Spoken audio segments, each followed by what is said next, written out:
11वीं अर्थशास्त्र में हम लोग अध्याय 21 निर्धनता का अध्ययन कर रहे हैं।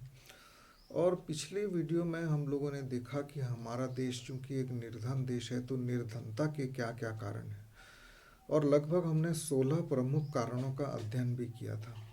और ये देखा था कि किन कारणों से भारत एक निर्धन देश बन गया। और आज के इस वीडियो में हम लोग देखेंगे कि उसको दूर करने के लिए क्या क्या उपाय हो सकते हैं, या हम लोग क्या क्या उनको सुझाव दे सकते हैं।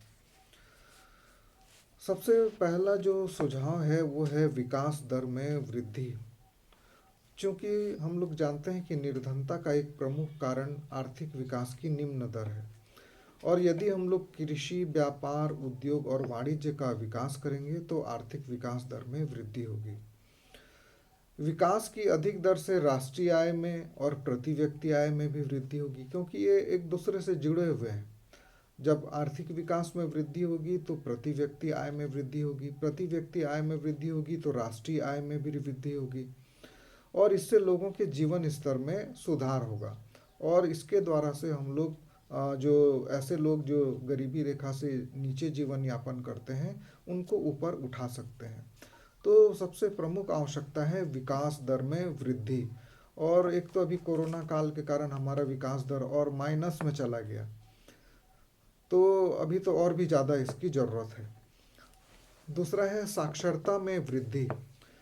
हम लोग जानते हैं कि निर्धनता का एक बहुत प्रमुख कारण है कि हमारे देश के लोग निरक्षर हैं, अधिकांश लोग। और अभी अभी साक्षरता अभियान भी चलाया जा रहा है इसी को दूर करने के लिए। तो हम लोगों को निर्धनता को दूर करने के लिए साक्षरता में वृद्धि करनी होगी, हमारी शिक्षा प्रणाली में सुधार करना होगा, जो व्यावहारिक शिक्षा है उसका विकास करना होगा, गांव में कृषि शिक्षा का विस्तार करना होगा, तभी जाके हम लोग निर्धनता को दूर कर सकते हैं। तीसरा है पूंजी निर्माण। हम लोग ने देखा था कि पूंजी निर्माण की कमी है, क्योंकि बचत ही नहीं होता, और यदि बचत भी होता है तो लोग उसको अटल संपत्तियों में खर्च कर देते हैं। तो पूंजी निर्माण की दर ऊंची रखकर भी निर्धनता को दूर किया जा सकता है। अधिक पूंजी से नए नए उद्योग स्थापित किए जा सकते हैं, और हमारे देश में जो उपलब्ध प्राकृतिक संसाधन हैं उनका हम लोग विदोहन कर सकते हैं। तो इस प्रकार से रोजगार के अवसरों में वृद्धि होगी और धीरे धीरे निर्धनता कम होती जाएगी। चौथा सुझाव है श्रम गहन तकनीक। निर्धनता दूर करने के लिए कृषि तथा उद्योग दोनों में ही श्रम गहन तकनीक को अपनाना होगा। श्रम गहन तकनीक के अंतर्गत उत्पादन के क्षेत्र में पूंजी के स्थान पर श्रमिकों का अधिकाधिक प्रयोग किया जाता है। पांचवा सुझाव है उचित मजदूरी का भुगतान करना। जैसा कि पिछले वीडियो में हम लोगों ने देखा था कि मजदूरों का शोषण किया जाता है, उनको उचित मजदूरी का भुगतान नहीं किया जाता, चाहे वो उद्योग हो चाहे वो कृषि क्षेत्र हो। तो इनको यदि हम लोग उचित और न्यूनतम मजदूरी उपलब्ध करा पाते हैं तो भी हमारे देश की निर्धनता कम होगी। हाल ही में देश की सरकार ने उद्योग तथा कृषि क्षेत्र में कार्यरत श्रमिकों के लिए न्यूनतम मजदूरी दर घोषित की है, और इस प्रकार मजदूरों को न्यूनतम मजदूरी देकर हम लोग निर्धनता को दूर कर सकते हैं।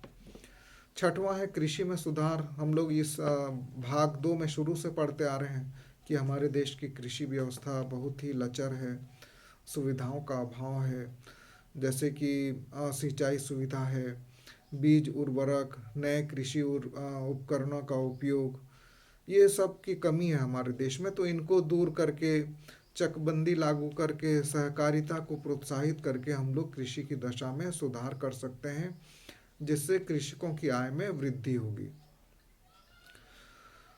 सातवां है स्वास्थ्य में सुधार। सरकार उद्योगपतियों को यह प्रयास करना होगा कि जो हमारे श्रमिक हैं, कर्मचारी हैं, उनके स्वास्थ्य में सुधार हो सके और भयंकर रोगों से छुटकारा मिल सके। हम लोग जानते हैं कि हमारे देश में स्वास्थ्य सुविधाओं का बड़ा ही अभाव है। पोषक तत्व लोग के पास इतनी क्षमता नहीं है लोगों के पास कि वो पोषक तत्व ले सकें, अपने भोजन में पर्याप्त मात्रा में कैलोरी ले सकें।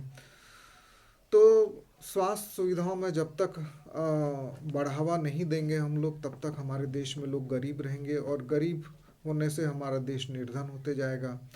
और इसके अलावा जो आवास की व्यवस्था है, लोग गंदगी में रहते हैं, छोटी छोटी गलियों में रहते हैं, जिससे भी उनके स्वास्थ्य पर विपरीत असर पड़ता है, तो इसके लिए भी हमको ध्यान देना पड़ेगा।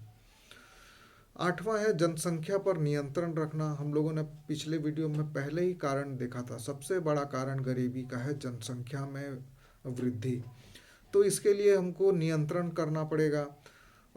परिवार नियोजन कार्यक्रमों के लिए लोगों को जागरूक करना पड़ेगा और उसको व्यापक रूप से क्रियान्वित करना पड़ेगा।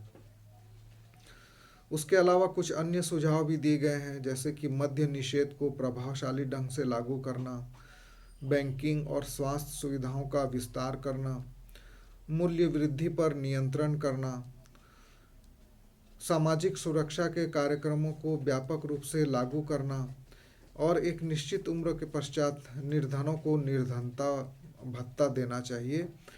और इन सारे उपायों को करने से कुछ हद तक हम लोग हमारे देश की निर्धनता को कम कर सकते हैं, क्योंकि ये हमारे देश की एक सामाजिक और आर्थिक चुनौती है और इसकी उत्पत्ति के लिए शारीरिक, मानसिक, सामाजिक, प्राकृतिक अनेक कारण उत्तरदायी हैं।